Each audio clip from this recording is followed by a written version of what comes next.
फौज के बारे में ज्यादा डिस्कस हुई है और ज्यादातर के अग्निवीर पे चर्चा किए हम लोग कि और बेहतर हो सकता है ना, क्योंकि दो तरह का फौज नहीं होना चाहिए।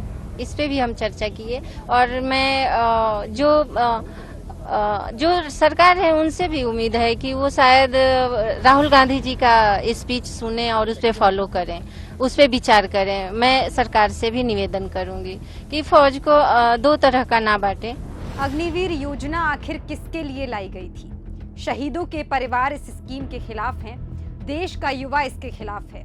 देश की सेनाओं को इस योजना के आने से हैरानी है, तो आखिर क्यों? किसके कहने पर मोदी ने अग्निवीर योजना देश पर थोपी? आखिर क्यों मोदी ने देश के युवाओं का भविष्य बर्बाद किया? देश में दो तरह के शहीद मोदी जी क्यों चाहते हैं? देश की सेनाओं को कमजोर क्यों किया जा रहा है? अग्निवीर यूज एंड थ्रो मजदूर,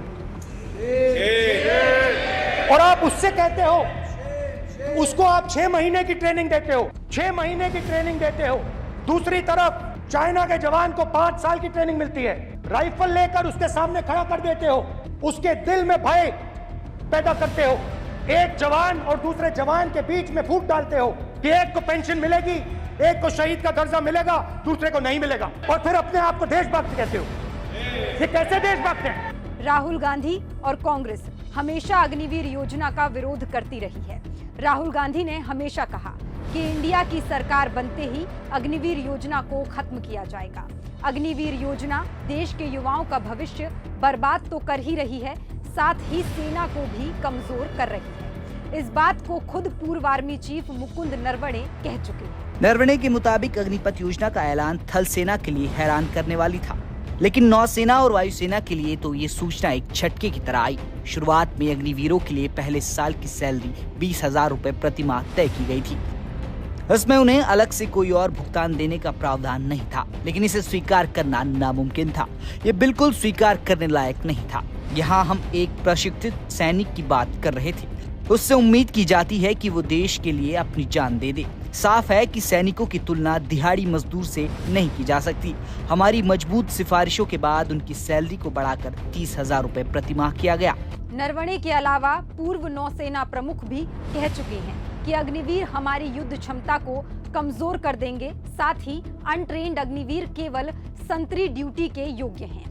अरुण प्रकाश के अलावा शहीद अंशुमन की मां ने भी मीडिया के सामने अग्निवीर योजना का खुलकर विरोध किया है। सरकार है उनसे भी उम्मीद है कि वो शायद राहुल गांधी जी का स्पीच सुने और उस पर फॉलो करें, उस पर विचार करें। मैं सरकार से भी निवेदन करूंगी कि फौज को दो तरह का ना बांटे। सेना की तैयारी कर रहे देश के युवा भी अग्निवीर योजना का विरोध कर रहे हैं। मोदी सरकार की इस स्कीम का विरोध कर रहे हैं। देश के अलग अलग हिस्सों से हजारों युवा राहुल गांधी से मिलकर इस स्कीम की खामियां बता चुके हैं।